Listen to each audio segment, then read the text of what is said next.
Bom dia a todos e todas que nos assistem. Nós estamos, nesse momento, iniciando o terceiro e último estudo da trilogia da obra de Eric Hobsbawm, da qual nós desenvolvemos o estudo A Era dos Impérios, de 1875. A Era das Revoluções, de 1789 a 1848. A Era do Capital, de 1848 a 1875, e, por fim, a Era dos Impérios, que será apresentada hoje pela nossa colega Rejane, no tempo histórico, no elemento cronológico, de 1875 a 1914. Então, eu convido nesse momento a nossa colega Rejane para que ela possa iniciar o seu processo e apresentação. Seja bem-vinda, Rejane, e demais. Bom dia, Sandro, tudo bem? Bom dia. Vamos fazer um pequeno teste aí. Consegue me ouvir bem, né? A apresentação está em tela. Perfeito. Eu não consigo ver a minha própria imagem, mas acredito que vocês consigam acompanhar bem essa apresentação agora nesse início, né? Sim, está tudo certo, Rejane. Obrigado.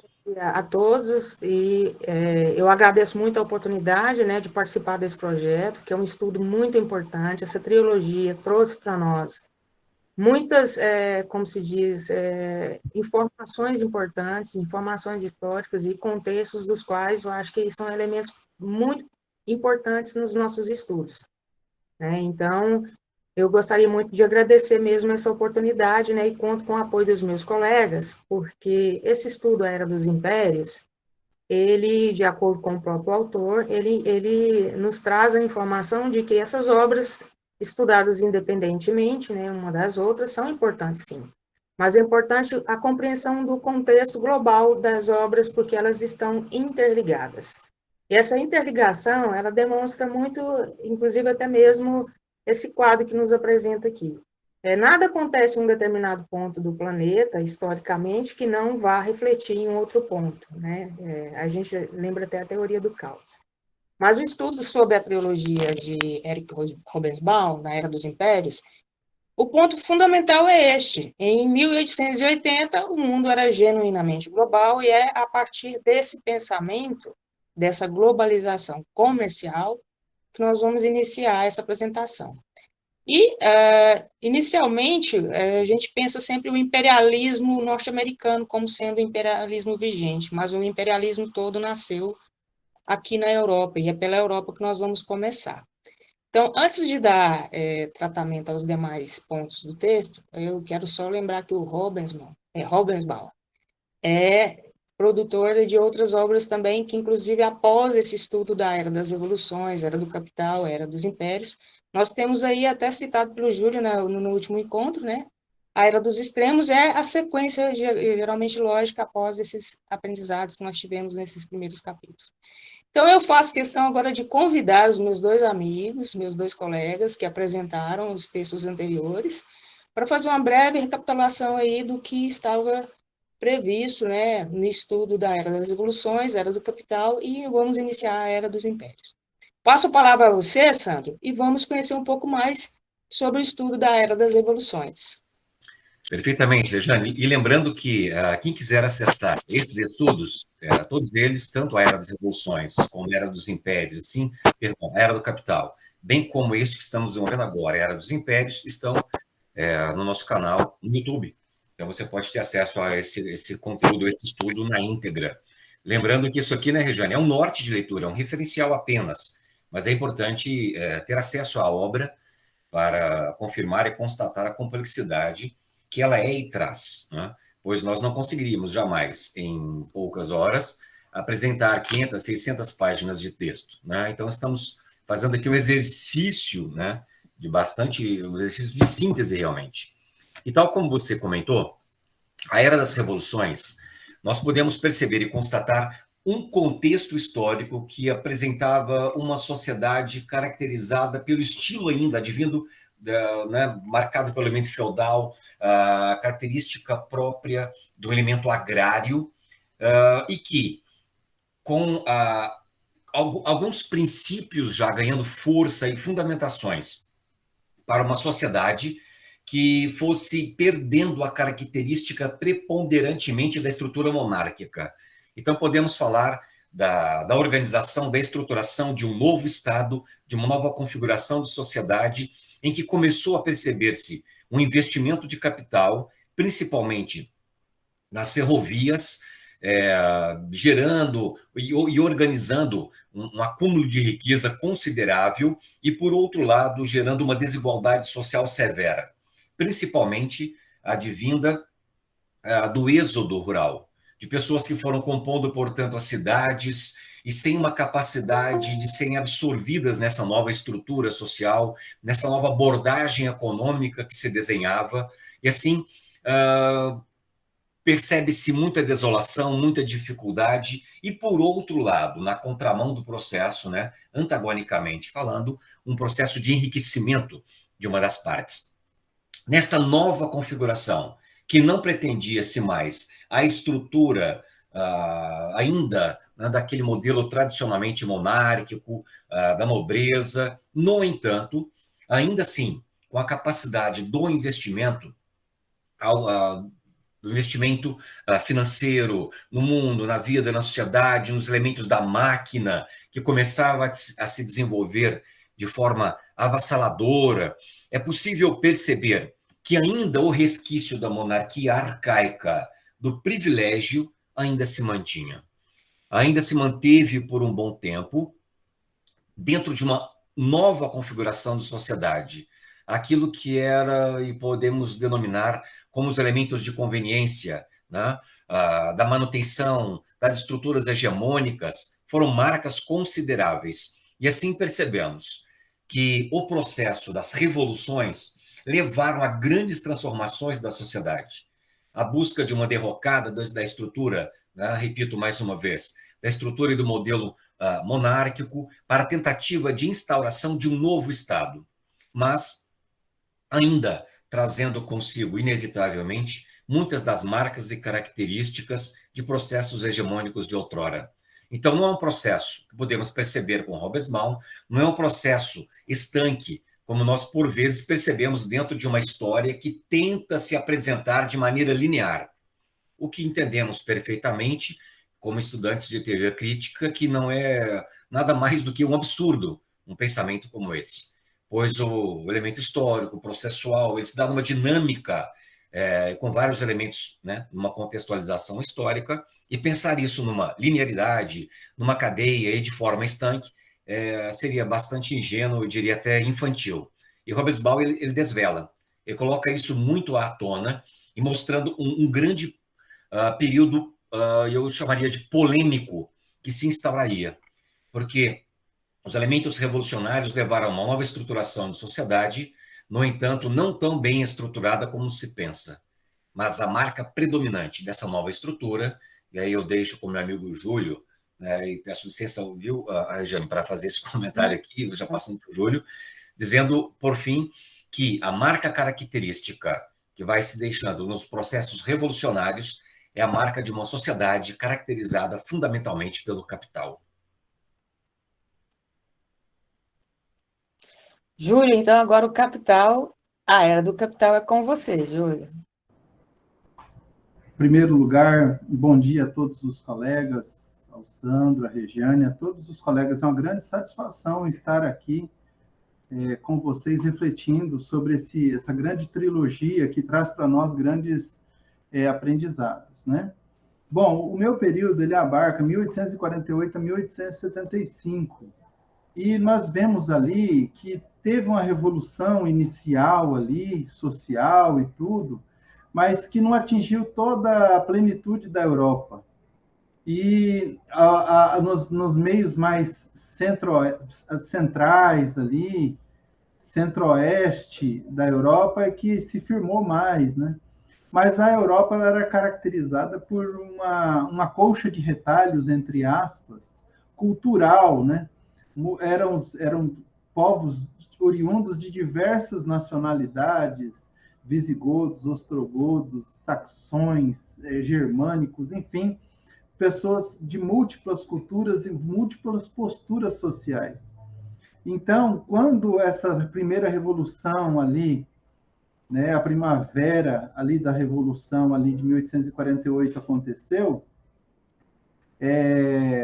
ela ocorreu, mas 18 meses ela já sucumbiu, né? Porque não tinha essa extensão da Revolução em toda a Europa. O pessoal do leste, por exemplo, o pessoal mais pobre, eles não adentraram no espírito dessa revolucionária. E aí, então, nós vimos aí o elemento de dominação, né? O dinheiro que falava mais alto, né? A burguesia ali, ela começou tímida e depois ela foi se instalando. Então, houve uma revolução cultural ali, com os navios, o ferro, as estradas de ferro, o telégrafo, foram grandes tecnologias que revolucionaram esse período e fizeram a globalização, entre aspas, desse período. Então, eles expandiram mercados, comércios, enfim, mas sempre o espírito de dominação e de segmentação social sempre estava presente entre eles. Então, eu até citei na minha apresentação de que uma pessoa que tivesse dinheiro, mas não tivesse o nascimento aristocrático, ele sempre seria uma pessoa não poderia ascender socialmente, ele seria sempre da ralé, né? Entre aspas aí. Então, isso gerava muito desconforto, muita rebeldia. E também uma outra coisa que era concernente a esse período é de que foi feito às custas, o crescimento desse período, ele foi feito às custas de um crescimento não sustentável, Rejane. E daí, então, as bases econômicas que foram lançadas eram o crescimento econômico baseado em consumo. Então, era um crescimento não sustentável e um regime de opressão e também com características de rigidez no crescimento e ascensão social. Isso gerava muita insatisfação e gerou por um fim desse ciclo com a quebra, né, da Bolsa, em 1873. Então, ali já no finalzinho do período. Então, quer dizer, um período que não se sustentou porque não tinha um embasamento econômico baseado em consumo, em opressão social, que fez com que esse período se acabasse aí em 1875. Então, esse aí é um panorama geral. Houve várias coisas, né? Características com o crescimento econômico da burguesia, a parte social, cultural, tudo isso foi influenciado, né? Mas, infelizmente, não foi um crescimento sustentável. Então, eu acho que esses é uma contextualização básica do período da Era do Capital. Muito obrigada aí, a participação do Sandro, a participação do Júlio, fundamentais, né, para a gente fazer essa introdução.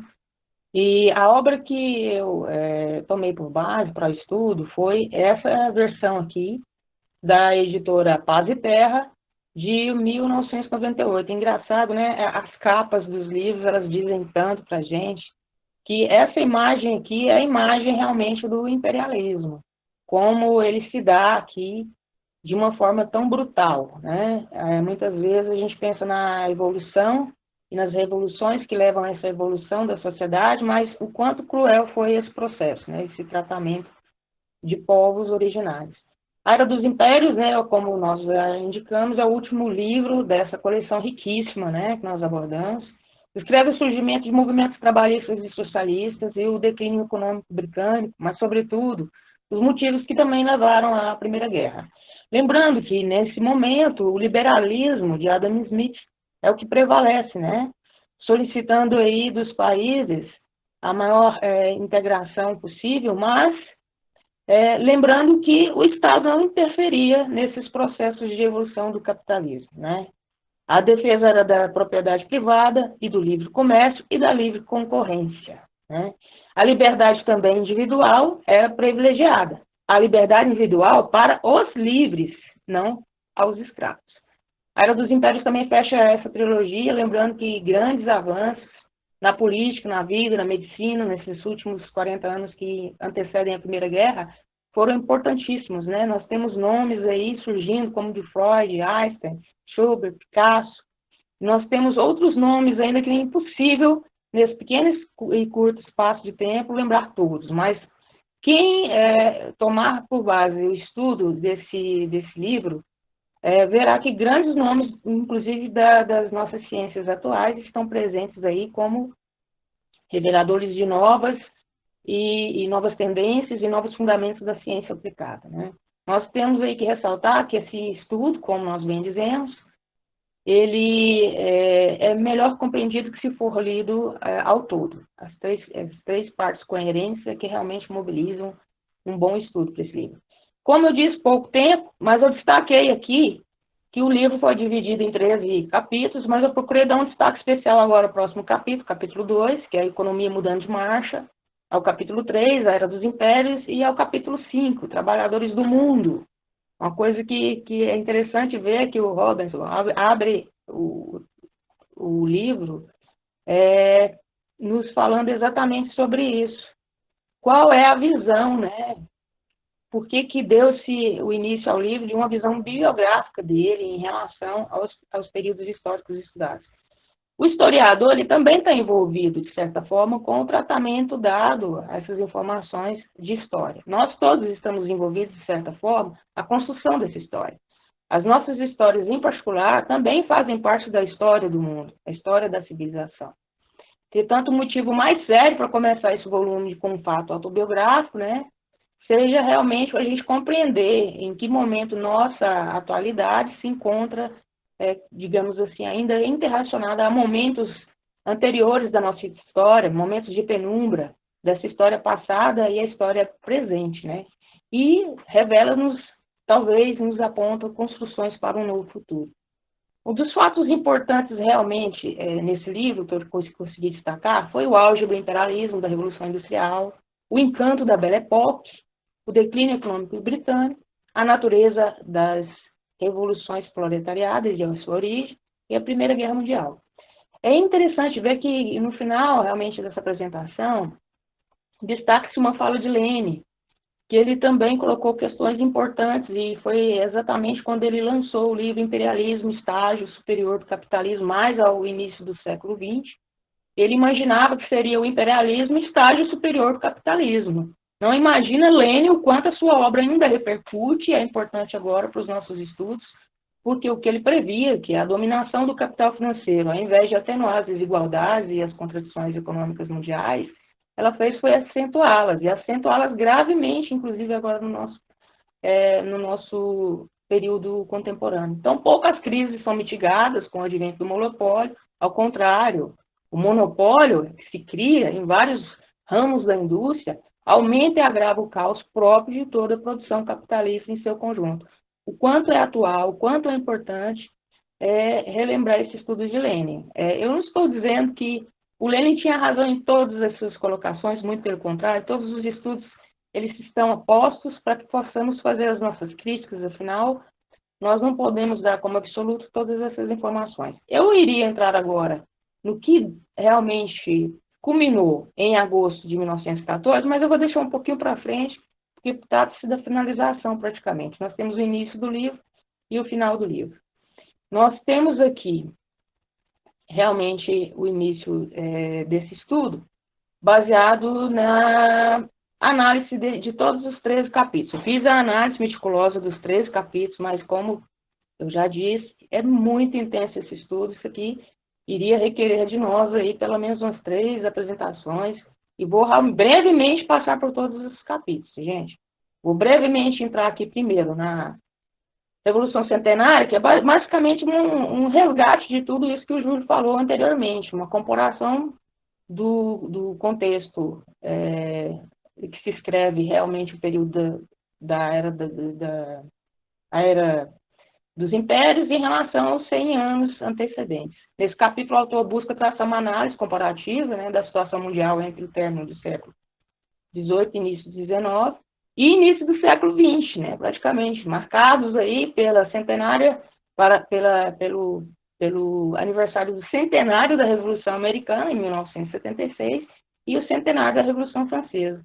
E ele cita, né, cidadãos daquele momento, excluídos do mundo ocidental, tomaram, enfim, consciência de que aquele mundo nascido entre a Declaração da Independência, a construção da primeira ponte de ferro do mundo civilizado, né, e a queda da Bastilha, estava completando 100 anos.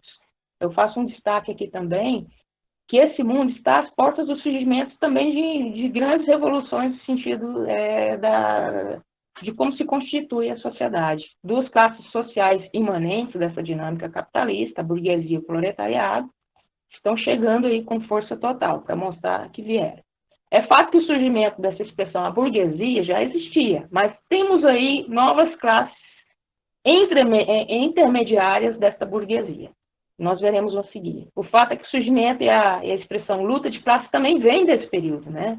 E foi marcado por uma série de revoltas, surgimento de movimentos sociais que deram origem aos primeiros partidos operários. Inclusive, nós destacaremos um pouco mais à frente um trecho do Manifesto Comunista. E dizem que nós somos comunistas, mas se nós não conhecemos o Manifesto Comunista, ainda não fazemos parte integralmente do comunismo, não é mesmo, colega? Mas precisamos conhecer um pouquinho do Manifesto Comunista. E mais adiante eu destaquei um vídeo com Marcelo Taz lendo um pequeno trecho do Manifesto Comunista, no que deu-se a tempo foi com a comemoração dos 100 anos da Revolução Proletária na Rússia, né? A Revolução Russa.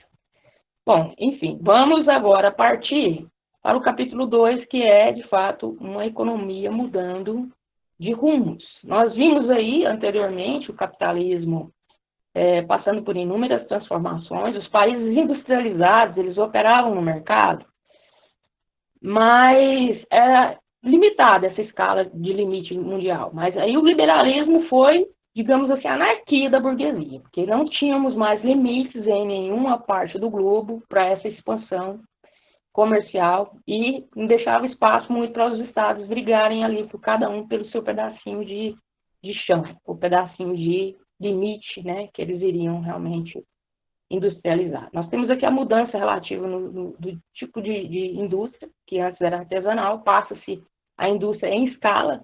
Nós temos aqui, inclusive, essa imagem que nos remete muito ao Fordismo, né, que iniciou nos Estados Unidos realmente uma grande transformação. Um pouco mais adiante, nós vemos já mais no início do século XX, uma grande transformação no modo de fabricação e de expansão industrial. Temos uma crítica interessante, né? Sempre é importante lembrar que esse período nos remete também à cultura. Essa imagem icônica de Chaplin, em tempos modernos, nos leva a considerar muito esses fatores de mudanças no meio de produção em relação ao psique do ser humano, inclusive, né? Como se transforma realmente em um agravante também das relações entre os patrões e empregados, entre o produtor e a produção, inclusive também a quem consome esse produto todo.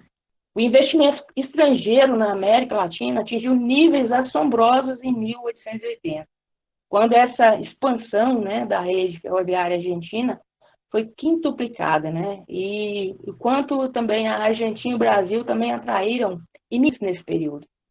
Cresceu enormemente nesse período o projeto de expansionismo, inclusive na América, né? Nós temos aqui alguns pontos, mas eu não vou elencar todos, que sintetizam a economia na era dos impérios nesse período, que foi uma economia basicamente geográfica, muito ampla, mais ampla do que antes. A revolução tecnológica, então, saltava aos olhos.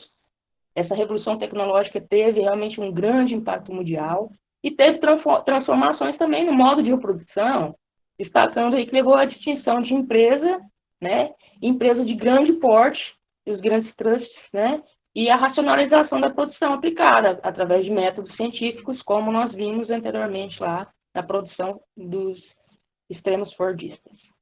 Temos aqui uma informação importante em relação a esse período, mas eu vou pular aqui diretamente para a América do Sul, só para a gente perceber que entre essas últimas décadas do século XIX, a Europa vivia a Belle Époque. Juro, por uma questão até de equipamento, eu não terei como reproduzir esse vídeo aqui, mas eu vou deixar o link do vídeo para que posteriormente vocês possam acessá-lo e ver com riqueza a produção de imagens, né, inclusive cinematográficas desse período, porque o impacto dessa evolução tecnocientífica foi tão fantástica nesse período, e a Belle Époque foi realmente o período mais lembrado e mais significativamente, digamos assim, destacado, porque o advento do cinema, né, pelos irmãos Lumière, no ano de 1895, a partir do cinestoscópio, né, criaram aí os cinematógrafos. E esses cinematógrafos, eles invadiram praticamente as nossas salas de cinema, praticamente em grande parte da Europa, né, a maior parte da Europa, e até mesmo aqui na América do Sul, na América do Norte. Ressaltamos que o autor ele faz um comentário que são abundantes os registros nesse período da Belle Époque, principalmente porque destacam, né, a invenção de salas de projeções que poderiam levar essa imagem mundo afora, né? E essa Belle Époque é tão saudosamente lembrada como um período marcante da história que antecede a guerra, no qual todos estão vivendo uma prosperidade, digamos assim, infinita para aquele momento, mas todo infinito dura, mas dura até um certo momento, né? Não se dura para sempre esse momento histórico. Nós temos aqui no capítulo 3, Júlio, eu peço que você me... Sandra, eu peço que você me interrompa caso a gente faça uma interrupção ou a gente prossiga direto. Tá? Se você quer fazer um período assim de interrupção, ou a gente prossegue direto, você me lembra de dar uma pausada aqui, tá bom? E, Júlio, como o tempo é um pouco menor, eu acredito que podemos seguir, irmos adiante, ok? E eu acho que a gente pode prosseguir um pouco mais rapidamente, né? Dando sequência aí. Nós temos, então, a Era dos Impérios, que é a época que destaca realmente o título do livro. E eu me lembrei, Júlio, da nossa conversa passada, no encontro passado, essa imagem icônica que está presente em todos os livros de história, que é realmente uma marca do capitalismo, que é a divisão da Europa em pequenas partes para todos. Nós temos também aqui essa imagem icônica, e dizem que as imagens falam mais que 1000 palavras, portanto, eu vou me atentar a mostrar algumas imagens aqui que descrevem o que eu consigo entender e dizer desse período. Mas é mais marcante o que a gente consegue ver, como foi realmente brutal esse avanço do capitalismo, tirando principalmente aqui da África e do Pacífico todas as riquezas. As duas regiões de maior impacto foram realmente essas regiões. A África foi inteiramente dividida num acordo entre os países que realmente determinaram essa divisão para que não houvesse realmente o início da Grande Guerra Mundial, mas a Grã-Bretanha, a França, a Alemanha, a Itália, a Holanda, a Bélgica, os Estados Unidos e o Japão já estavam, digamos assim, num período onde as rivalidades entre as potências capitalistas levaram a essa divisão maciça, né? Gerando aí, infelizmente, mesmo com todos os acordos e a divisão, gerou realmente a Primeira Guerra Mundial.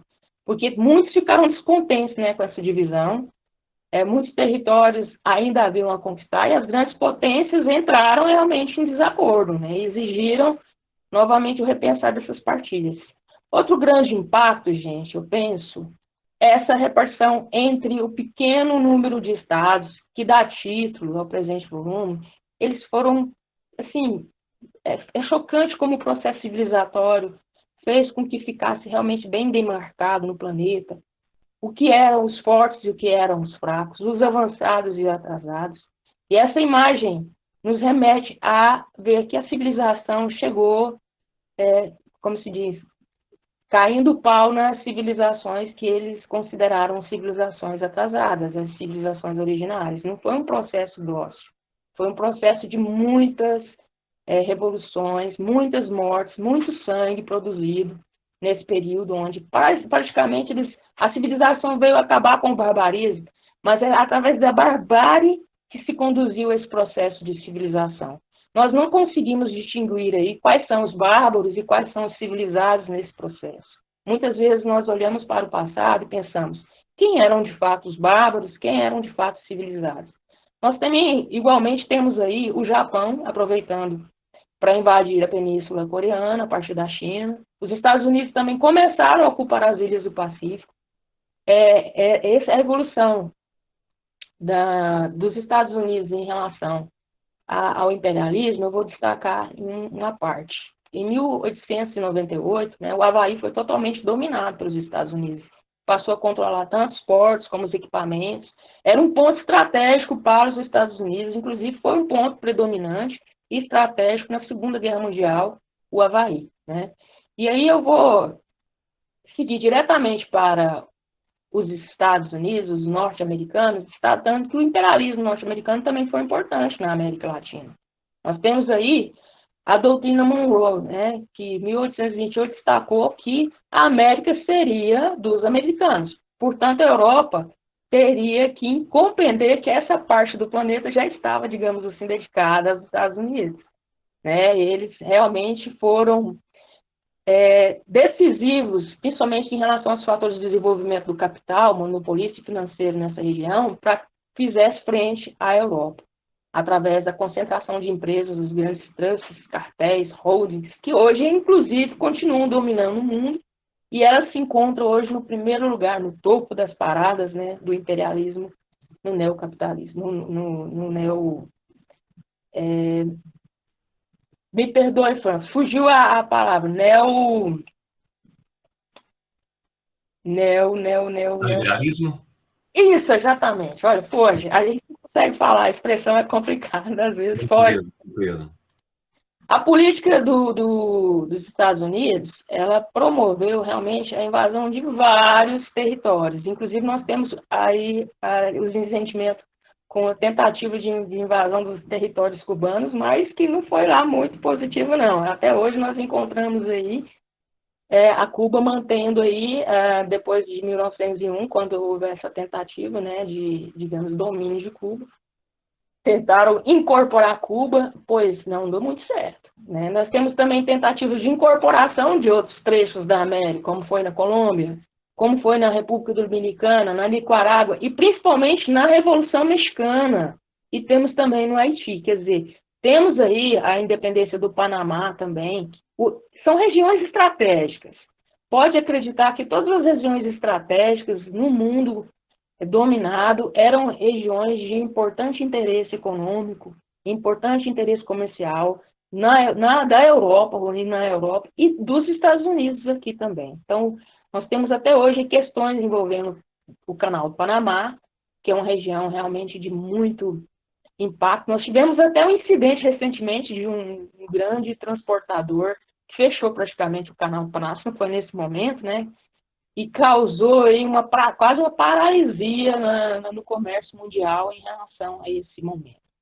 Voltando aqui aos estudos da sequência, nós temos aqui no capítulo 4.5 a política da democracia. Gente, a democracia, conforme observou Aristóteles, é o governo das massas populares, que em geral são pobres, mas evidentemente esses interesses entre os pobres e ricos, e os privilegiados, eles não vão se dar no mesmo patamar, né? Então, já começou aqui a política da democracia na tentativa de apaziguar as principais, digamos, reivindicações de um forte proletariado que crescia, tanto com a industrialização quanto com a expansão comercial. O fator de industrialização foi importante, porque trouxe realmente uma quantidade maior de população para os grandes centros urbanos. E essa reunião de tantas pessoas insatisfeitas com as situações das quais as fábricas produziam, de extrema, como se diz, pobreza e ao mesmo tempo de extrema selvageria até na condição dos processos industriais, levou à Comuna de Paris em 1871. Né? A Comuna de Paris foi um governo controlado por operários, membros de classes operariadas, que lutavam para desenvolver um acordo para que se melhorasse as condições de vida desses operariados. Foi uma primeira tentativa aí de revolução. Desse período, nós já começamos uma intensificação nas revoluções e como se diz, nos processos de reivindicação de melhores condições de vida para os trabalhadores. Dentre essas reivindicações da Comuna de Paris, historicamente, nós temos heranças positivas, né? Aí, no nono lugar das reivindicações, eles exigiam, né, que não houvesse mais tanta intromissão da igreja, nem do Estado, principalmente nas relações trabalhistas, e que se desse a educação familiar um pouco mais adiante, com uma educação que seja realmente possível a todos, né, que era um pedido. Então, depois dessa derrota da Comuna de Paris, pede-se, além da educação familiar, a educação pública, e aparece a educação pública como essa reivindicação do operariado, né? Até mesmo pela sua própria necessidade de emancipação diante também do conhecimento que era exigido para se desenvolver atividades dentro dessas indústrias. Gente, eu vou beber uma aguinha aqui, já comecei a dar engasgadinha. Eu espero não estar falando muito rápido, mas pela quantidade e o volume das informações, nós precisamos realmente ser um pouquinho mais objetivos. Pretendia-se também, na Comuna de Paris, alterar essa quantidade de horário de trabalho, que normalmente é de 16 horas, 18 horas, para homens e mulheres, e principalmente crianças. Homens, mulheres, e principalmente mulheres e crianças, trabalhavam de 16 a 18 horas por dia, passando então para 8 horas, né, defendendo aí uma autogestão dessas fábricas. E a Comuna também solicitou um benefício da classe operária, a participação realmente, inclusive, nas decisões, né, nas decisões através da emancipação econômica dos trabalhadores e nas decisões a partir também da emancipação do voto, inclusive incluindo as mulheres, com a participação no voto decisivo para a escolha dos legisladores, né, do Estado, na nação-Estado. E isso era incompatível até então com o momento que viviam, que era praticamente de uma escravidão social que viviam naquele momento. Então, a democracia surge com a necessidade de atenuar esses conflitos, não como uma oferta da burguesia, como uma demonstração do seu bom, como se diz, das suas boas intenções. A democracia gerada nesse momento foi uma necessidade para apaziguar realmente esses desconfortos, né? Esses descontentamentos da maioria. Mas como toda estratégia de dar, mas controlar vinha da burguesia, essa nova estratégia envolvia, portanto, uma disposição, em certo sentido, de empreender programas de reforma de bem-estar social, né? Mas na tentativa de apaziguar, né? Aí foram feitos vários acordos liberais, em meados do século, na tentativa de dar-se aí um melhor andamento para esse processo da industrialização e da dominação do capital, mas sem causar grandes consequências e o que a gente chama da revolução do proletariado. Mas, com tantas necessidades urgindo, com certeza o Manifesto Comunista chegou, e nós vemos daí em diante, o vídeo que eu ia passar para vocês seria esse aqui, que seria a leitura do TASS, um trecho do Manifesto Comunista, mas eu vou deixar o link para que vocês possam vê-lo depois. É muito interessante, gente, é chocante. Quando eu comecei a ouvir esse trecho do Manifesto Comunista na voz do TASS, eu me arrepiei. Eu confesso que eu não tinha lido ainda o Manifesto Comunista e eu fui realmente dar uma ênfase, um estudo a esse manifesto e ver o quanto ele ainda é importante para a tomada de certas decisões de estudo, principalmente no nosso desenvolvimento. Pelo menos, na teoria, os novos movimentos socialistas também trouxeram realmente grandes revoluções, grandes modificações, principalmente aqui no que se convertia aos interesses do sufrágio universal, deflagrando aí um grande medo realmente na população, mas ao mesmo tempo trazendo também muitas informações que levaram a eles a compreenderem que esse sufrágio universal iria trazer realmente grandes movimentações, mobilizações em favor do desenvolvimento desse povo, desse proletariado, né? Quanto mais rigoroso era o senso de comunidade e solidariedade nas classes trabalhadoras, tanto eram mais fortes as pressões sociais no sentido de que se mantivessem dentro dela, embora não se excluísse também os grandes problemas entre essas classes, gente. Não eram todos unidos. Existiam grandes divergências dentro do proletariado, existiram várias tendências dessas lutas de classe, existiram várias tendências, inclusive nós vemos aí, no que se deflagrou de fato o comunismo e o socialismo, justamente por essas divergências de abordagem de como se daria realmente essa grande tomada do povo pelo poder, e isso trouxe realmente grandes estudos aí pela frente que nós deveríamos realmente dar um pouco mais de atenção. Mas voltando aqui ao estudo, agora eu fui longe demais, voltando ao capítulo 6 e 7, tem o período das bandeiras desfraudadas, que é o nacionalismo. Mais uma vez vem a burguesia tentar apaziguar, impondo, digamos assim, uma imagem de nacionalismo, de defesa da pátria, defesa da nação em torno de um objetivo comum, que era o progresso geral da nação. Mas progresso geral da nação para quais e quantos? E a linguagem vem se tornando aí um ponto decisivo nessa evolução, né? A linguagem deles se tornou complexa, porque agora eles leem.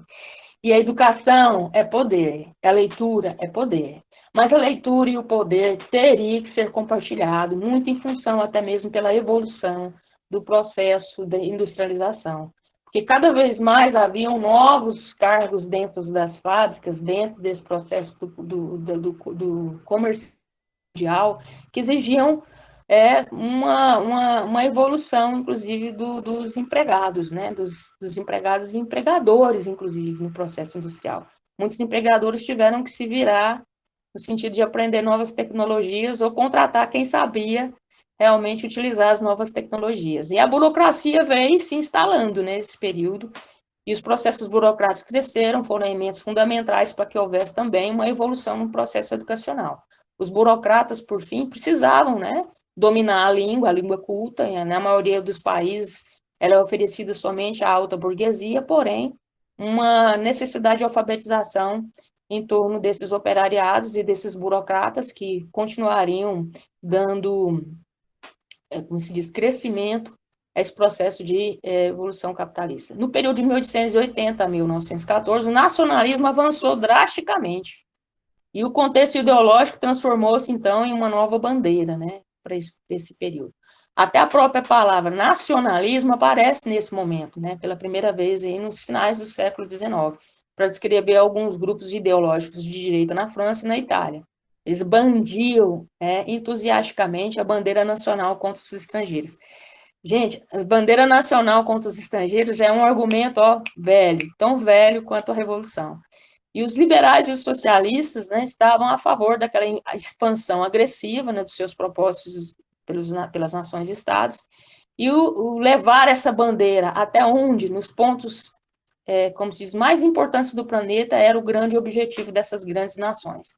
Nós vemos, inclusive, o hino da Alemanha adotando aí novas, como se diz, novas tendências, né? O hino da Alemanha foi substituído, e uma das frases de efeito desse novo hino da Alemanha era Alemanha acima de todos os outros. Nada parecido com o período atual da nossa história, né, gente? A Alemanha acima de todos foi só um mote passageiro. Não. Penso que esse nacionalismo tem raízes muito profundas na história, mas continua crescendo. Nós temos aqui as principais bandeiras do nacionalismo, que dentre essas bandeiras aí, muitas continuam sendo as principais bandeiras nacionalistas presentes nos tempos atuais. E vamos aqui rapidamente para as classes burguesas e as incertezas dessa burguesia. A partir do momento que essas classes médias, no período pré-industrial, vão evoluindo e crescendo, ascendiam-se modestamente, porém, era maior a parte dos excluídos também desse processo de crescimento. 4 fatores, né, influenciaram o estilo de vida menos formal nesse processo de democratização e no surgimento de outras classes, além da classe superior burguesa. Nós vemos aqui a transformação muito grande nas relações sociais. Então, da alta burguesia aqui, que era realmente que dominava a economia, o poder político, o comércio, a indústria e as finanças, nós vemos surgindo aqui lateralmente a média burguesia e a pequena burguesia, e lá embaixo o proletariado. Então, essa média burguesia e pequena burguesia surgiram aí como classe média e que reivindicavam realmente um pouco de condições de continuar ascendendo a alta burguesia. 4 foram os fatores também que determinaram esse processo de desencadeamento do crescimento de outras classes intermediárias, que é a democratização dessa política, que solapou a influência pública política de todos os burgueses, exceto realmente os mais ricos. Um afrouxamento dos liames entre a burguesia triunfante e os valores puritanos, afrouxamento das estruturas familiares burguesas. Gente, a mudança na sociedade e na família foi muito impactante, principalmente por uma emancipação feminina reconhecida, né, como necessária naqueles grupos. Nós vimos que dentro das fábricas a participação feminina em trabalhos que eram diretamente indicados apenas para mulheres, ou trabalhos indicados diretamente só para homens, foi determinante nesse período. porque cresceu a quantidade de trabalhos que eram determinados para as mulheres. E outra classe também que surgiu foi a classe da juventude, que não era enxergada, não era vista, né? Mas que começava a ir para, digamos, a escola, né? A escola pública foi fundamental nesse período para que a juventude também procurasse uma emancipação. Isso trouxe um grande impacto aqui no início do século XX, teve um poderoso impacto principalmente nas artes, nas literaturas e na modernidade em si. Enfim, a classe média veio como um todo. Do surgimento dessa classe média, nós temos pessoas importantíssimas aí que vieram, filhos de pastores, filhos de produtores, filhos de fazendeiros, que tiveram a oportunidade da escolarização. Um desses colegas nossos é o nosso coleguinha Freud, que veio nesse período até a sua, como se diz, possibilidade de emancipação. Freud nasceu nesse período de 1856, eu pesquisei no livro do Mezan. A sua infância transcorreu-se de forma muito tranquila, exatamente nesse período, né? Constituído aí como a Belle Époque, de 1870 a 1890, foi o período que ele, digamos, se formou. Aí criou a teoria da psicanálise juntamente com o seu colega Brauer, e que explica muito desse contexto, dessas alterações na sociedade, no contexto da ciência chegando, no contexto da indústria evoluindo, no contexto das relações sociais, no contexto das relações psicológicas, né, que estavam ali se perfazendo como uma nova ciência na teoria psicanalítica, né? Seus estudos sobre a histeria deram realmente aí grande evolução, grande impacto nas teorias psicológicas que permanecem sendo estudadas aí por nós. Mais adiante, nós temos Freud envolvidos com outra grande polêmica. Além da teoria psicanalítica, tem também o desenvolvimento do seu estudo sobre as massas, né, e que gerou realmente bastante polêmica também nesse período.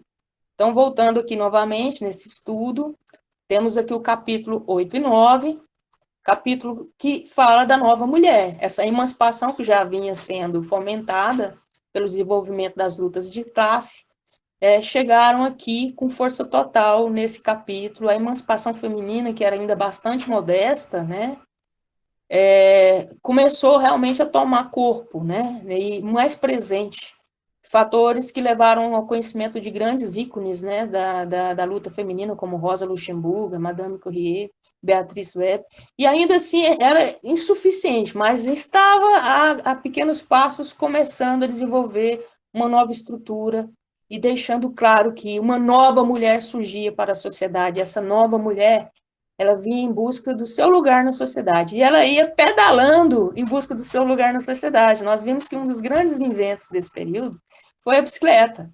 E o autor mesmo, ele destaca, né, que a bicicleta foi protagonista nesse movimento de liberdade feminina. Liberdade dos corpos, principalmente, gente.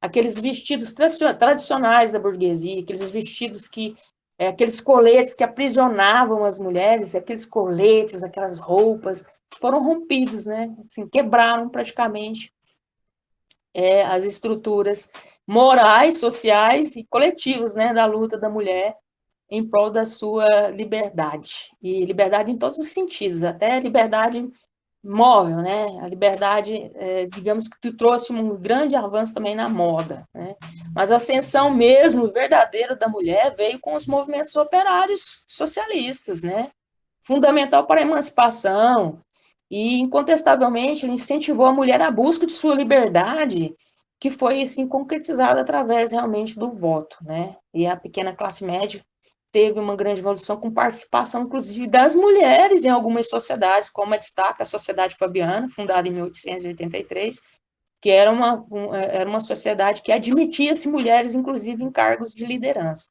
Dessas questões políticas do feminismo, o direito ao voto, realmente foi fundamental. Sandro, vocês estão me ouvindo bem? Está tranquilo? Posso continuar? Vamos aí. Sim, Rejane, estamos ouvindo bem. O seu microfone, inclusive, ele melhorou muito, ficou muito bom, está ótimo. Então, vamos evoluindo aqui também, né? De vez em quando a gente para saber se tem alguém ouvindo, porque a gente fica muito focado aqui no vídeo e acaba não percebendo se até está desligado o equipamento. Vamos lá. Capítulo 9, as artes transformadas. Nós temos aí nas artes transformadas um período de grande evolução nas artes, porém, muitos questionamentos, porque existia uma combatividade a respeito do que seria arte ou que não seria arte. Esse período de industrialização trouxe realmente grandes estudos à tona.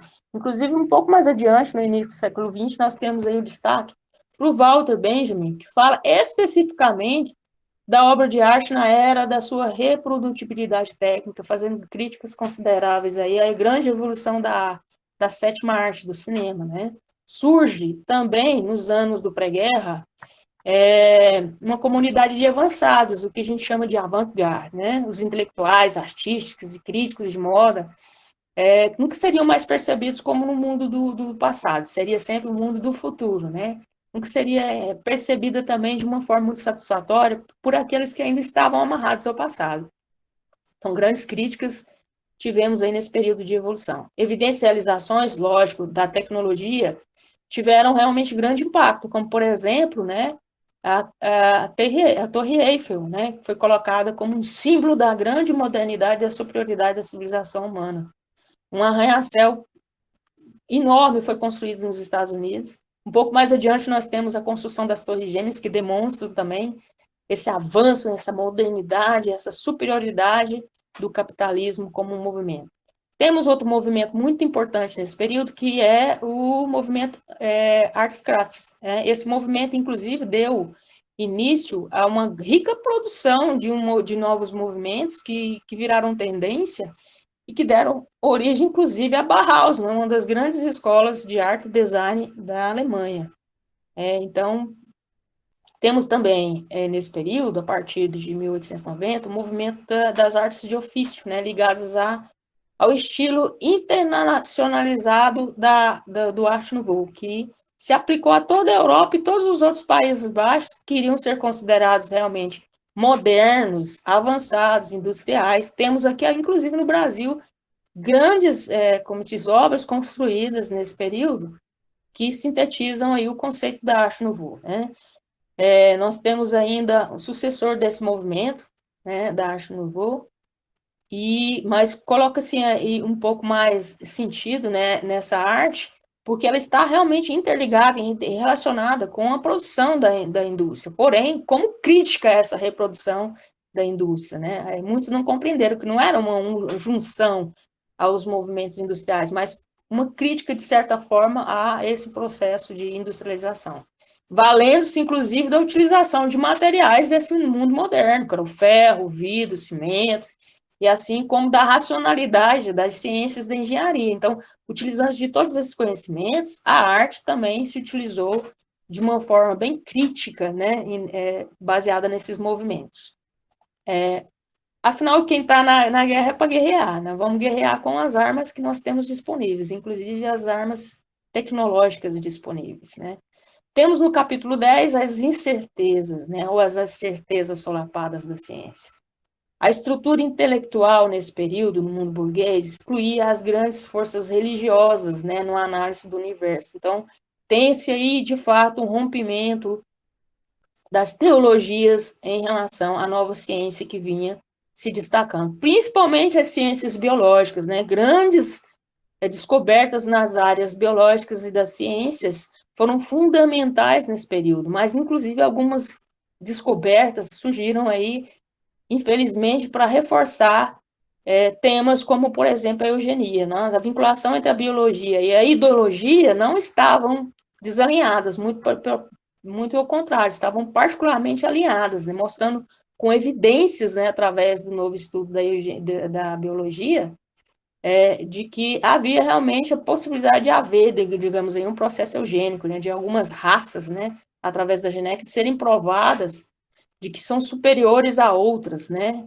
Aí nós vimos aí o crescimento do darwinismo social destacando que isso é um movimento natural, haviam raças que seriam superiores a outras não superiores, as raças superiores às burguesias, as raças europeias, né? O povo da Europa era diferente dos aborígenes da América do Sul, por exemplo, dos indígenas, eram diferentes dos negros.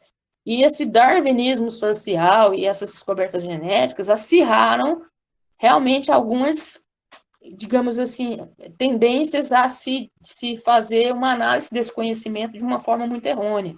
Então, houve um grande contra-ataque, né, esse darwinismo social, que destacava, além dessa livre concorrência fundamental da natureza entre os ricos e abastados, os mais fortes e os mais fracos, o triunfo do mais apto, isto é, do homem de negócios, do bem-sucedido, em relação ao menos apto, isto é, dos pobres, né, dos indígenas, aborígenes, que não entendiam, não tinham capacidade de conhecimento, né. A sobrevivência do mais apto também podia ser indicada por um fato segurado, que era a conquista dessas raças superiores sobre essas raças inferiores, né, e pelas guerras, né, contra estados rivais. Haviam também essas questões, né, os alemães se achavam uma raça superior ao mundo.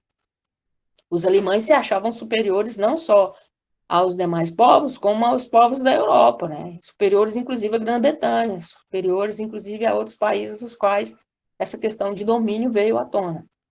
No capítulo 12, seguindo a sequência, nós temos a razão e a sociedade em questão, né? E temos aí um grande impacto das ciências psicológicas, né? Como o nosso querido Freud já veio destacando anteriormente, haviam estudos a respeito dessas questões, dessas grandes modificações das relações sociais, da sociedade, da civilização nesse período. Tenho aqui um destaque aqui do Alfred Adler, que os neuróticos e os instintos de agressão estão sendo inibidos, ao passo que as consciências de classe estão sendo liberadas. Aí o Marx demonstra que esse poder, né, de gratificação dessa união dos povos, ela pode ser realizada sem prejuízo significativo para a civilização, quer dizer, é pela apreensão das verdadeiras causas da opressão é que se vão se organizar adequadamente as sociedades, né? Quer dizer, vamos estudar esse processo neurótico de avanço desse capitalismo, dessa industrialização, vai trazer consequências, né? Nesse mundo desses neuróticos, a conscientização é uma forma de aplacar esse problema todo de desajuste entre as classes, entre a política, a sociedade, as relações sociais e relações comerciais. A prova mais impressionante desse avanço, né, da ciência foi realmente o impacto no que se diz respeito à religião tradicional. Ao menos, né, os grandes centros europeus foi dada a ciência, a razão da ciência, em favor do conhecimento real, suprimindo aí os conhecimentos religiosos, né, deixando eles mais de lado. Não estou dizendo que o poder da igreja foi eliminado em todo o mundo, muito pelo contrário. A igreja, a religião ainda continuava dominando em diversas partes do globo. E, aliás, não só dominando, como modelos de gestão, né? A religião ainda imperava em várias partes do globo. Mas aí eu dou um destaque especial à sociologia, que foi provavelmente o produto mais notável das ciências sociais nesse período, e ocupa entre nós, principalmente nós que estudamos a teoria crítica, grande importância, porque trouxe significativas compreensões, né, do intelecto, das transformações históricas que se deram nesse período, e os impactos dessas transformações na compreensão dos movimentos sociais e das relações sociais, né? Problemas fundamentais que preocuparam grandes expoentes e notáveis desse período, ainda continuam sendo grandes problemas que nos apresentam ainda vários estudos importantes. Temos o destaque aí do Weber, Max Weber, que foi o intelectual alemão, jurista, economista, considerado o pai da sociologia, que criou realmente o status aí de sociologia para esses grandes estudos, né? E temos aí o Durkheim. E essas obras do Durkheim trouxeram para nós, e nos trazem até hoje, grandes, como se diz, conteúdos importantes para o entendimento, para a compreensão das sociedades, em questões muito relevantes em relação à divisão social do trabalho, as regras e métodos sociológicos, inclusive sobre suicídio, as formas elementares de vida religiosa, uma crítica a esses conceitos, os fatos social, anomalias, a solidariedade mecânica e orgânica são temas importantíssimos estudados pelo Durkheim e que são importantes estudos que estão presentes na evolução dessa compreensão da psicologia individual e da psicologia social. Nós temos aí, seguindo para o finalzinho desse período, as revoluções proletárias, né? Operários e camponeses da Rússia, vocês não estão sozinhos, na fala de Lenin. Se conseguirem derrubar, esmagar e destruir os tiranos da Rússia feudal, policiada pelos senhores czaristas, a sua vitória servirá como um sinal de luta mundial contra a tirania do capital. E ele não estava errado, isso de fato trouxe grande repercussão. Essas revoluções, essas pequenas revoluções, principalmente a Revolução Russa, trouxe grande impacto e grande transformação, assim, inclusive no mundo capitalista, né? Mas o que se esperava, né, a teoria marxista, é que fosse superado o capitalismo, mas pelo que nós estamos vendo, foi uma expectativa, digamos, de certa forma, não muito, como se diz, possível, né? Não foi também de todo frustrado. Grandes evoluções nós tivemos aí com as discussões em torno do capitalismo, em torno do comunismo e em torno do socialismo. Mas nos últimos anos, o capitalismo no século XIX, ele tem sido, né, considerado um dos períodos de certa estabilidade social e política de alguns regimes, justamente porque tiveram várias ideias ali fazendo, digamos, a equalização do mesmo tom para que nenhum saísse perdendo ao todo, principalmente o proletariado, né? Os movimentos anticolonialistas, inclusive, repercutiram no mundo inteiro a partir dessas revoluções, desses questionamentos, dessas guerras e das mortes causadas nesse período. Nós sabemos que em 1905 houve realmente vários pequenos movimentos na Rússia com consequências graves, inclusive tem um fato relativo a mais de 100 pequenas revoltas nesse período.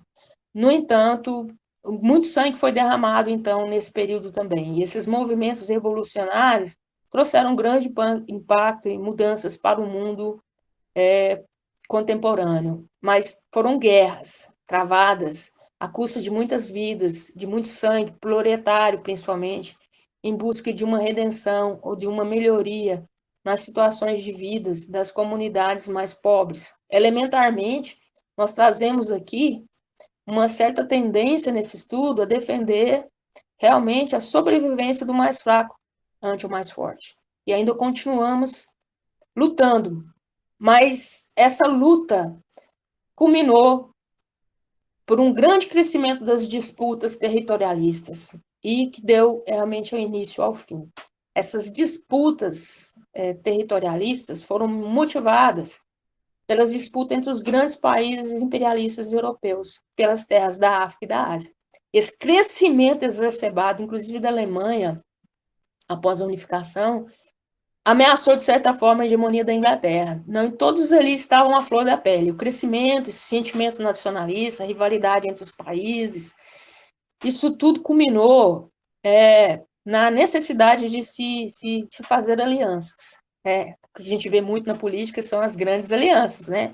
E aqui nós temos as grandes primeiras alianças mundiais, formando-se aí, primeiramente na Tríplice Aliança, em 1882, com a união da Alemanha, da Áustria-Hungria e Itália, e a Itália, que depois passou para o lado de lá, né, na outra aliança, em 1915.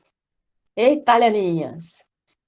A Tríplice Entente veio como um movimento de proteção em 1907, com a Inglaterra se unindo à França e à Rússia, né, apoiada pela Sérvia. E esses países passaram, então, a investir nesse período que antecede a Primeira Guerra, fortemente em armamento. Então, a indústria militar, ela se uniu, digamos, a um propósito das nações-estados para que se fomentasse uma grande guerra.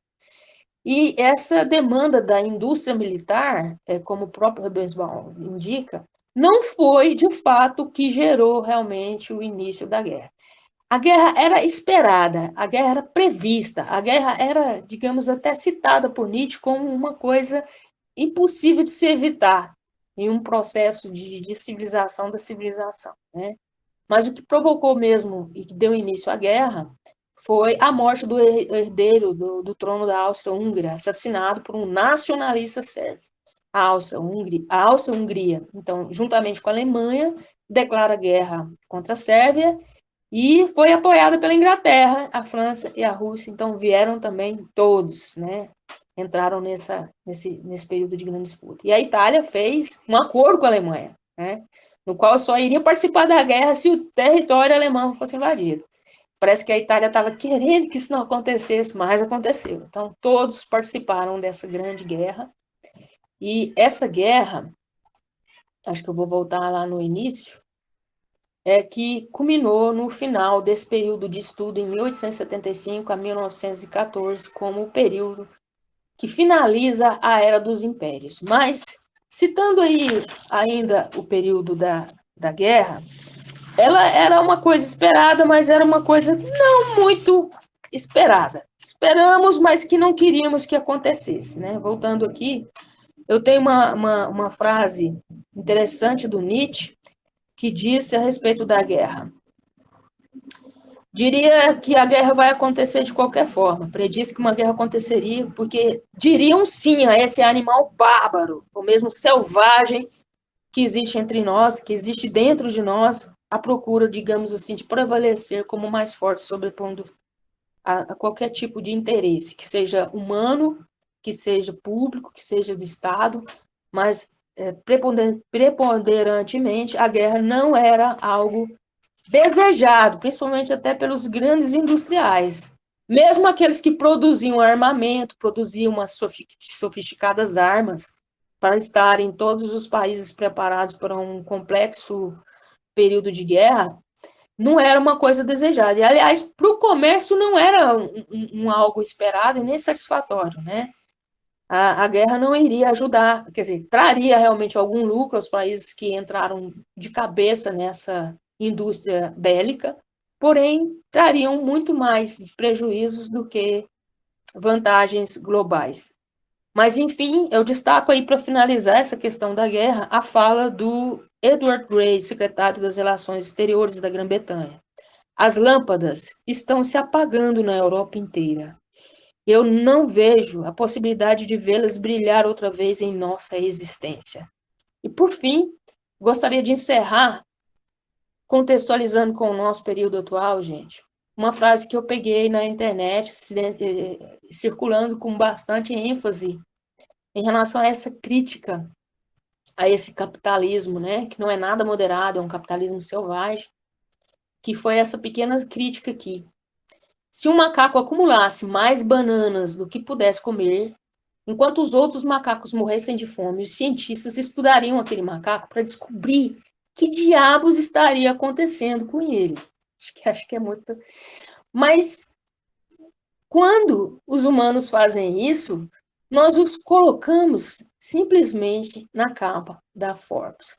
Então, é uma crítica, né, desse escritor, Amy Sader, e filósofo, professor de sociologia e cientista político, que faz essa crítica contundente aí a esses movimentos, né, que trazem riqueza, né, a grandes populações, mas que colocam realmente essa população mundial abaixo da linha da miséria, enquanto essas necessidades de supremacia do capital se encontram presentes nas nossas vidas, na nossa civilização.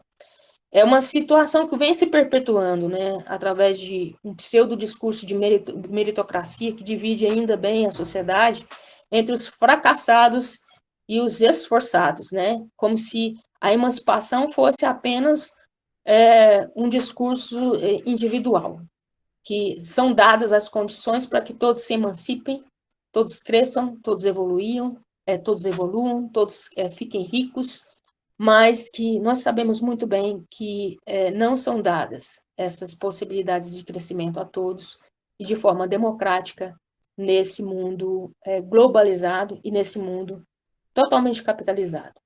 Enfim, Sandro, tenho considerações a fazer, que foi um estudo muito abrangente, muito intenso, muito gostoso de ser feito, mas eu abro agora para os colegas fazerem os comentários finais e agradeço realmente a atenção de todos. Foi, assim, muito bom participar desse processo, cresci muito, aprendi muito e conto com as críticas de vocês.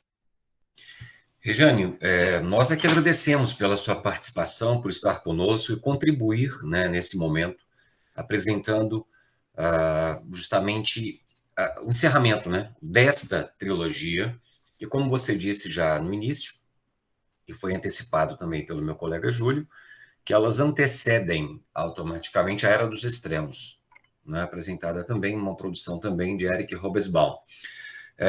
Então, sim, repito mesmo a nossa gratidão. Acho que a apresentação foi muito legal, visualmente ela foi bastante rica, você fez uns links muito interessantes, e esse é o grande desafio.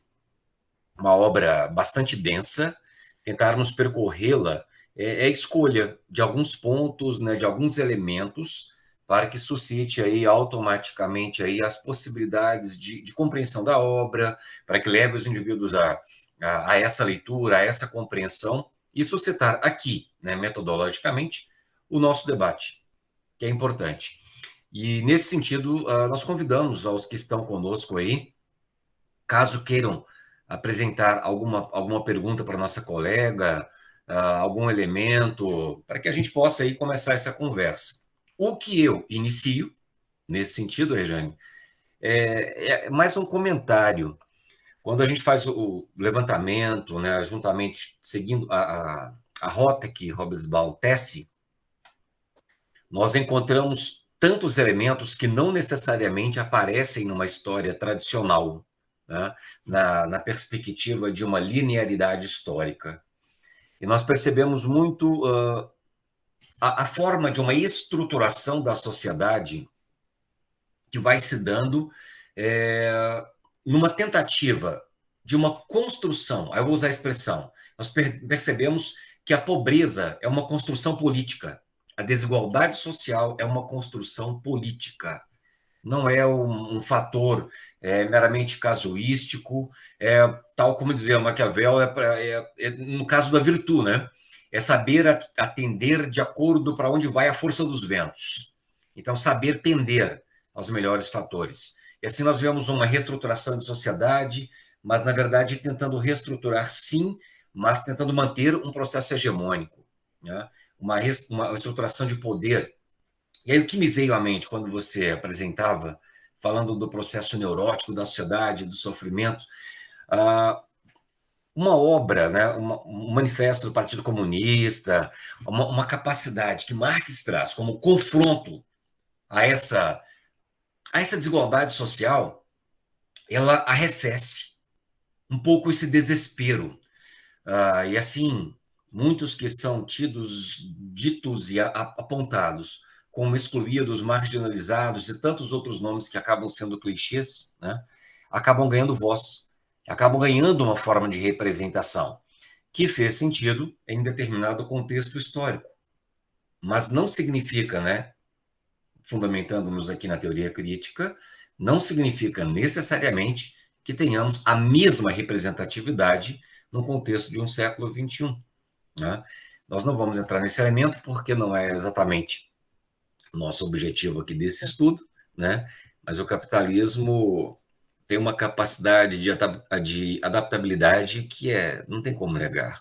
Há uma genialidade. Há uma genialidade mórbida, né? Tecnicista. Então, nós percebemos, o legal é percebermos como isso é estruturado, como isso é construído. E não é simplesmente porque, como diria Chicó, né? É porque sempre foi assim. Não é exatamente isso, né? Apenas trago esse elemento, Regina, só para comentar mesmo. Isso me chama muito a atenção. E na sua apresentação fica muito claro.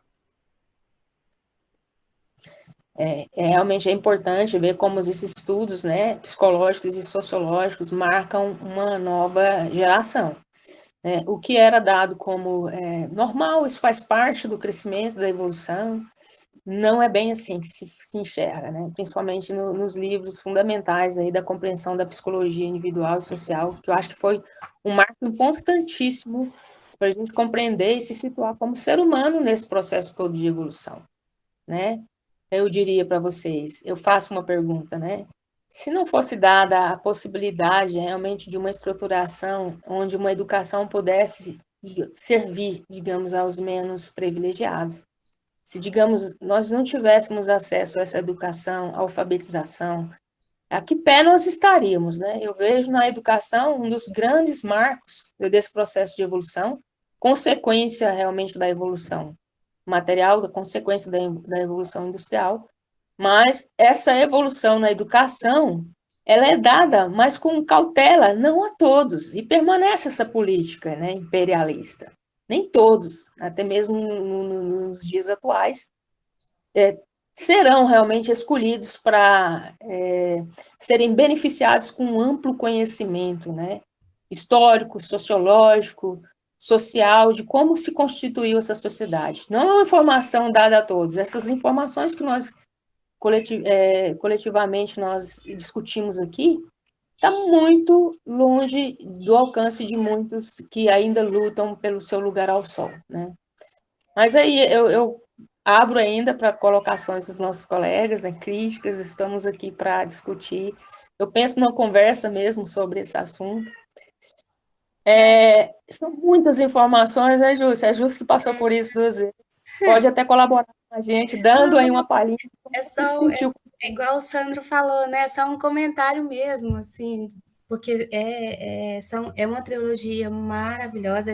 Eu mesma foi um divisor de águas ter feito esse estudo e acompanhado todos, né, os outros colegas que fizeram também. Sempre o olhar é diferente, sempre como a sociedade está em constante movimento sempre, então isso é fundamental. E nesse livro, lá no finalzinho, tem uma parte que, assim, é aquela famosa frase, igual você pegou essa na internet que você falou, né, dos macacos aí, das bananas, interessantíssimo mesmo, vai para a capa da Ford, né, incrível, a gente fica pensando um monte de coisas.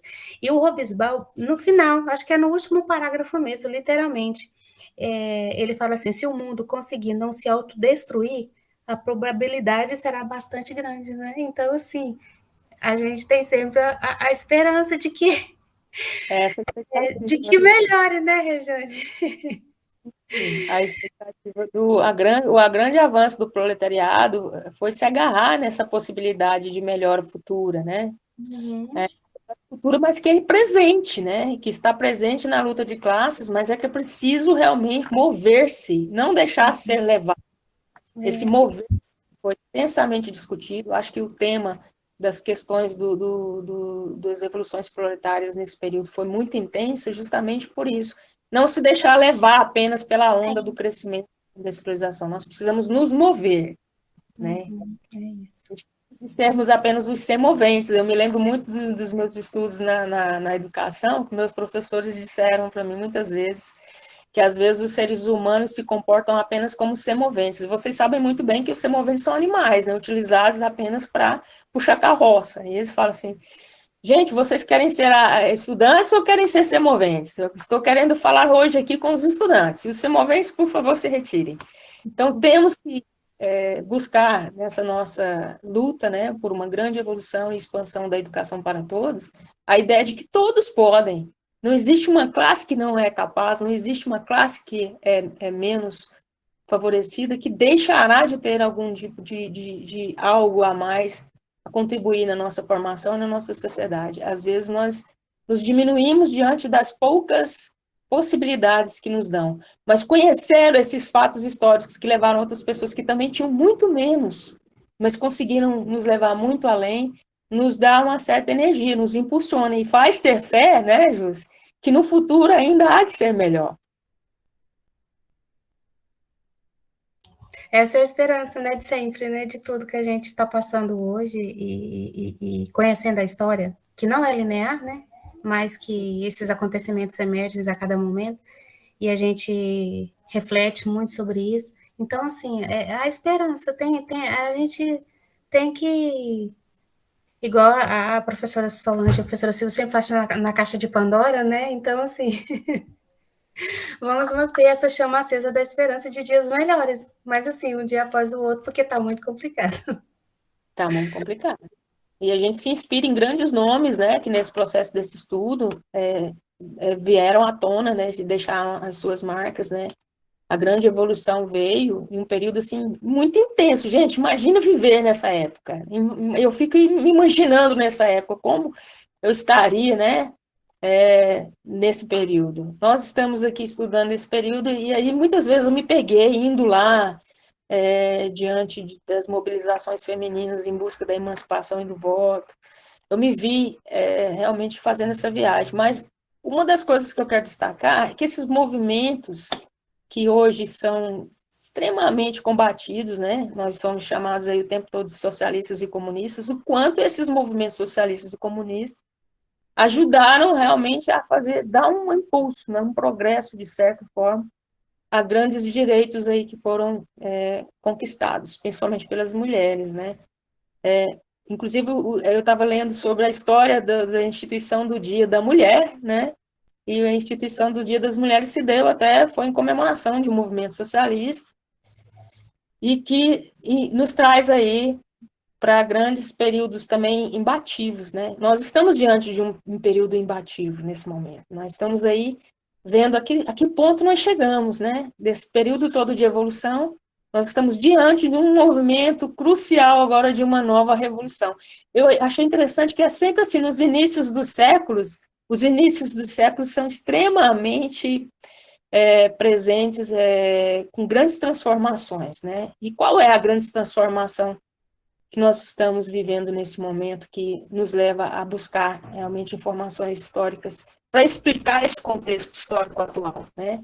A gente está buscando na história constantemente informações que não nos levam a tentar pensar numa evolução desse momento presente. O Sandro está aí, pode me explicar um pouco melhor, que talvez ele compreenda melhor. Qual é o grande presente que nós temos do passado no presente? Eu faço essa pergunta. Repete, por gentileza, a pergunta, Regiane. Não ouvi muito bem. Qual? Presente, né? Que a história... Eu me lembro até de uma poesia do Paulo Leminski, que ele olha para o espelho retrovisor, mas ele olha com saudosismo para o espelho retrovisor, mas a visão dele é de futuro. E no início, o Hobsbawm também coloca. Tem historiadores que fazem a leitura da história olhando para o passado, e nós olhamos para o presente e o futuro. Então, qual é o grande presente que eu tenho desse estudo, né? Olhando para o passado, qual é o grande presente que eu trago para o meu futuro? Quer dizer, é uma pergunta complexa, filosófica. Qual é o grande presente que o passado lhe traz hoje para o futuro, Sandro? E, de fato, e não querendo ser clichê, mas, de certa forma, citando o Cazuza, eu vejo o futuro repetir o passado, eu vejo um museu de grandes novidades, mas o tempo não para. Essas mudanças, essas sucessões de acontecimentos e de fatores, por vezes nós olhamos elementos, tal como você citou na sua apresentação, né?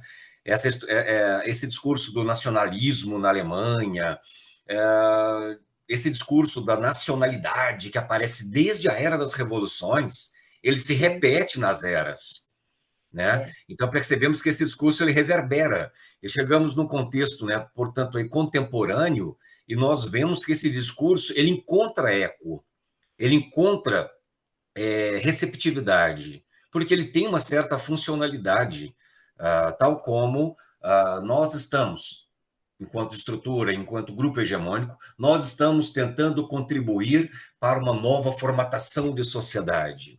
Aí aquilo que é visto como não hegemônico, obviamente, que são os grupos, portanto, chamaríamos aqui minoritários, mas, na verdade, minoritários enquanto poder. Na verdade, esses grupos são muito, quantitativamente falando, muito maiores do que se imagina, mas esses estão lançados à margem da composição do social, da dimensão socioeconômica, né? Estes não fazem, de certa forma, parte dessa nova composição social. A eles resta o quê? Esforço de adaptabilidade. É o que nós vimos com grande dor nos relatos históricos, desde, na obra de Hobsbawm, obviamente, desde a era das revoluções. Nós vimos eclodir esse elemento na era do capital, com muita força, e nós não, por acaso, percebemos ecoar novamente no contexto da seleção de Hobsbawm, na era dos impérios. E se olharmos para o nosso presente de hoje, nós perceberemos muitos desses traços que ecoam, né, que reverberam, que não é à toa que eles acontecem. É a estrutura incessante da nossa sociedade pela manutenção de poderes, privilégios e condições socioeconômicas. Falando de dimensão mundial, né? Na grande configuração da desigualdade social, que infelizmente são elementos que, por vezes, a técnica e a tecnologia podiam contribuir para minimizar, No entanto, não é o que nós vemos se dar e não é o que nós vemos reverberar no nosso cotidiano. Mas não é agora, né? Não é novidade. Não é novidade. Não é novidade. Para mim também não foi novidade, e o fato interessante é que todos estudam esses mesmos contextos. Alguns levam tendencialmente para um certo tipo de discurso e outros levam para outro. E eu me surpreendi quando eu vi aqui, quando eu estava estudando aqui o capítulo 1, uma observação do Robinson. Eu vou retornar aqui nessa observação, de que a Argentina foi um dos países do mundo que mais imigrantes europeus, né, recebeu no final desse século XIX, no século XX. Isso aqui deu, como se diz, pano para manga em algumas colocações que, em uma manchete recente mesmo, que nós vimos na televisão, do Alberto Fernandes, né, na TV, gerou uma grande polêmica em relação aos nossos compatriotas argentinos ali. Eu fiquei surpresa ao ver que aqui desse livro, realmente, a gente coloca essa informação de uma maneira e que se a gente não observar a leitura desses fatos históricos aqui de uma maneira crítica, a gente tende a utilizar essas informações de uma maneira, digamos assim, até leviana, de certa forma, né? E aí eu fiquei pensando a respeito dessa questão, né? O presidente da Argentina fez essa observação de que, de fato, os povos da Argentina são superiores porque eles vieram de um tipo de colonização diferente da colonização que houve no Brasil, né? Ele colocou de uma forma assim que teve bastante repercussão, né, que eles são superiores, inclusive, aos mexicanos que saíram dos índios, os brasileiros que saíram da selva, mas não nós os argentinos, nós chegamos de barco, e barcos que vinham da Europa, né? A gente vê essa supremacia, digamos assim, cultural e racial ainda predominante. Eu não vou nem entrar nessas questões de raça, né? Que eu acho que essas questões são complexas demais. Eu acho que está no passado, mas ainda reverbera agora no presente essas discussões. São discussões importantes a respeito, inclusive, dessa superioridade, né, dessas raças.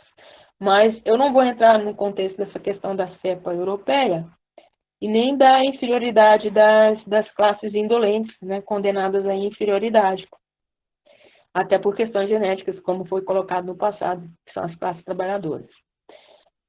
Mas, dentre os pontos mais importantes que eu destaquei, existem outros inúmeros pontos aqui que foram estudados, né, e algumas colocações eu acho que eu vou retornar aqui só para seria importante destacar, né, nesse estudo.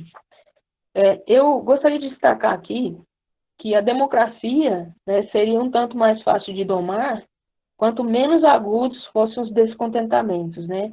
Mas lembrando bem que essa democracia, ela é dominada por um tipo de estratégia que vai além da nossa compreensão. Nós temos hoje na nossa democracia, que não é bem uma democracia ampla, um grande problema também, e que nos aponta também a compreender a democracia nos tempos atuais.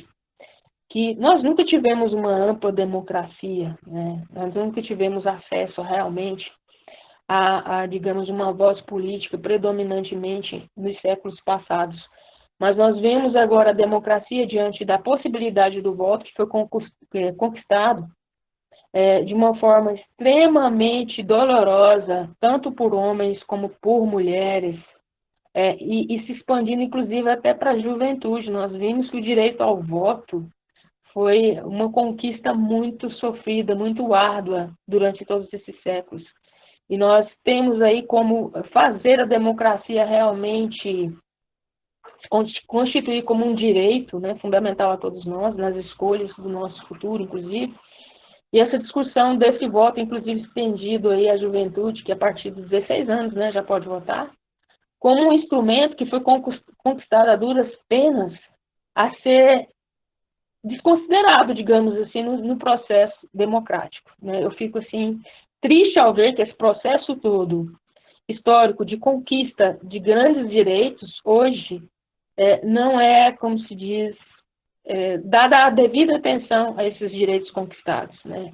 E daqui para frente, a questão não é por tomada do poder à força, e inclusive os governos atuais, né, ainda tem esse fantasma do comunismo, esse fantasma do socialismo, operando em seus discursos contrários a essa democracia que ainda sobrevive no nosso país.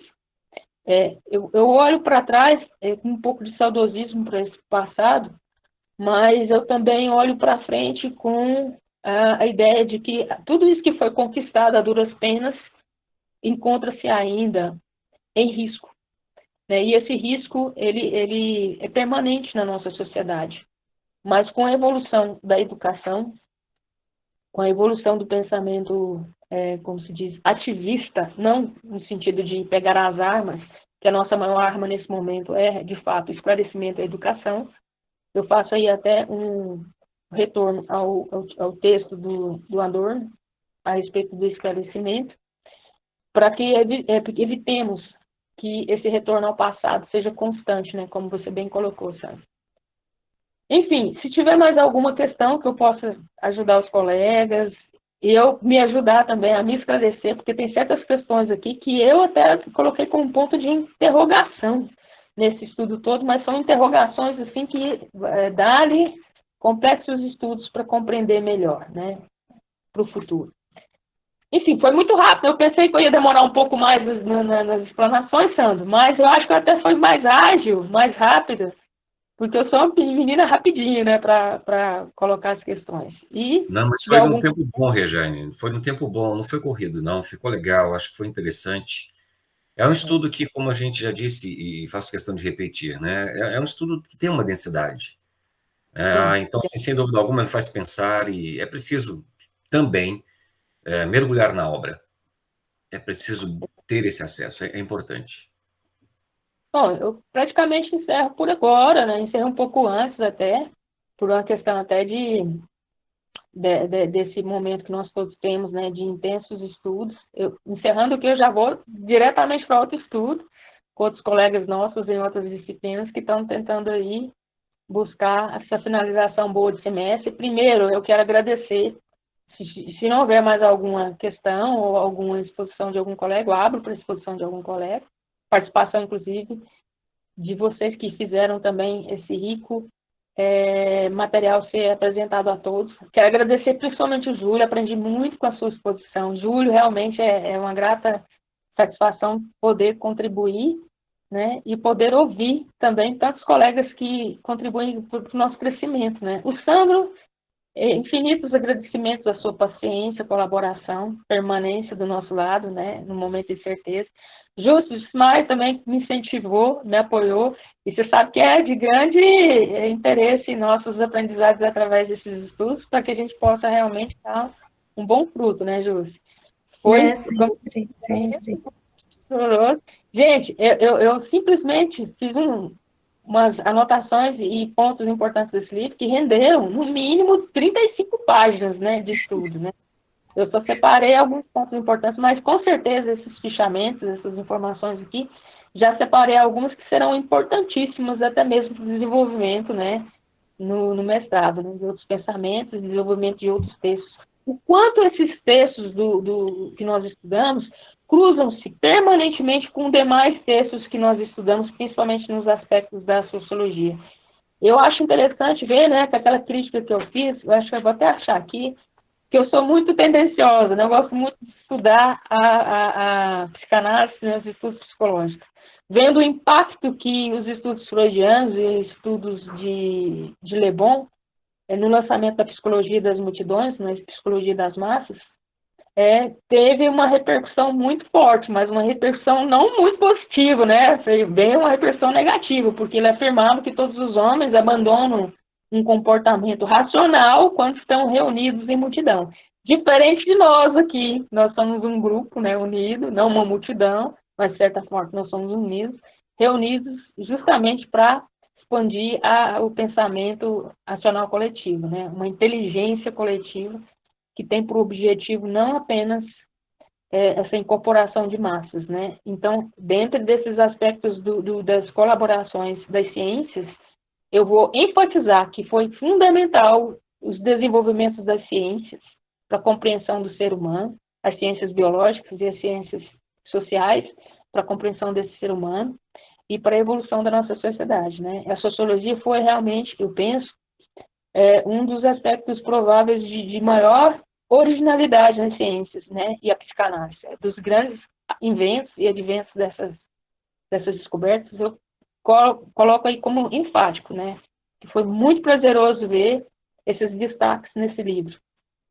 Enfim, nós estamos rumo a uma nova revolução nas nossas vidas. Cotidianamente, as revoluções passam e deixam suas marcas. E a nova revolução agora é o retorno a uma vida social integrada, né? Eu faço questão de deixar, assim, meu agradecimento às possibilidades e oportunidades de estar presente nessas nossas reuniões. Espero que no próximo ano, retomando as normalidades possíveis, eu possa vê-los pessoalmente. Gente, eu conheço vocês à distância, mas eu nunca tive a oportunidade de estar com vocês como presentes, né, nos presenciais. Eu penso que vai ser uma grande emoção um dia nós podemos nos encontrarmos, né, presencialmente para constituir aí novos estudos, inclusive até com a era dos extremos, que fica a dica para o próximo estudo que talvez nós desenvolveremos. Enfim, é uma possibilidade, sem dúvida. E coloco-me à disposição de vocês nesse momento. Regiane, mais uma vez, reforço aqui em nome do Nevida os nossos agradecimentos à sua colaboração, ao meu colega Júlio César também pela colaboração na apresentação que foi, né, da competência dele e também, da mesma forma, o fez com brilhantismo. E assim nós encerramos hoje o estudo das eras, né, históricas de Eric Hobsbawm, recapitulando mais uma vez a Era das Revoluções, a Era do Capital e a Era dos Impérios. E fica aberto aí o convite para continuarmos nossos estudos. E mais uma vez, um bom dia a todos e todas. Gratidão. Sigamos juntos. Um abraço, pessoal. Forte abraço. Obrigado a todos. Valeu. Até a próxima.